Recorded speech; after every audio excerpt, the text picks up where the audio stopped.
大家好啊！又係我光纖輪拯救光纖嘅時候啦！又係你個仆街！哇！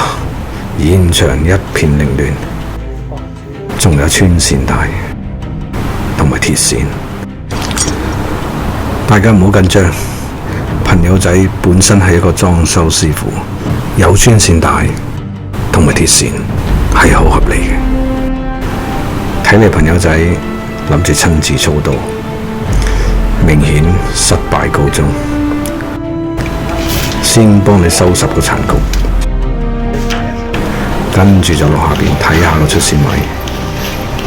目測應該係右手邊呢一條喉，因為條喉有明顯有硬物造成嘅傷口，我感受到朋友仔想要條光纖嘅決心。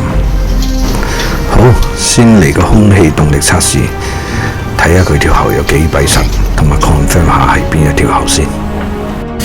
果然係你啊！不過呢個出氣量顯示條喉真係實咗，所以正常嘅穿線帶，即係呢啲應該係穿唔到嘅。咦？有阻力，唔通到咗？外雕下先。唉，衰咗。穿唔到出嚟，用內窺鏡睇下你咩料先。咦，原來有條斷線喺入邊，呢啲明顯係經過暴力拉扯後嘅殘留物。不過呢條殘留物並冇塞住條喉，呢度有條罅，試下喺下邊穿上去先。果然過到，搞穩掂，又係時間唱歌啦。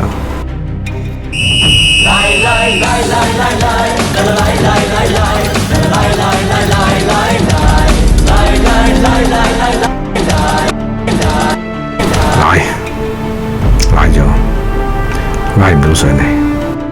好，既然你唔俾我搞你後邊，我就直接搞你前面，喺返上面拉落去。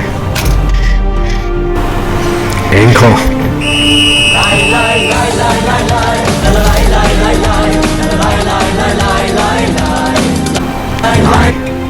拉多次，喺上面都扯唔到落去，唉，扯返出嚟再算。哇，要扯返出嚟都有啲難度。3 hours later， 部分內容或令人不安，並含驚嚇場面，敬請家長留意。好，條穿線帶終於都扯返出嚟啦，但現場嘅畫面有啲驚嚇，大家小心。有兩隻乾咗嘅鹽蛇，俾條穿線帶拉咗出嚟，哇，乾晒，成隻木乃伊咁。咪住，仲有一隻，唔好意思，夾斷咗你條尾。睇嚟呢3條友就係塞住條喉嘅真兇，所以穿唔到出去，拉唔到上嚟。兄弟，下次玩3P，唔好慳，去酒店啦。唉，拉到條穿線帶都亂埋，人哋就冇光纖，你就連命都冇埋，何必呢？好，重新包紮嗰條線，由上面拉落去。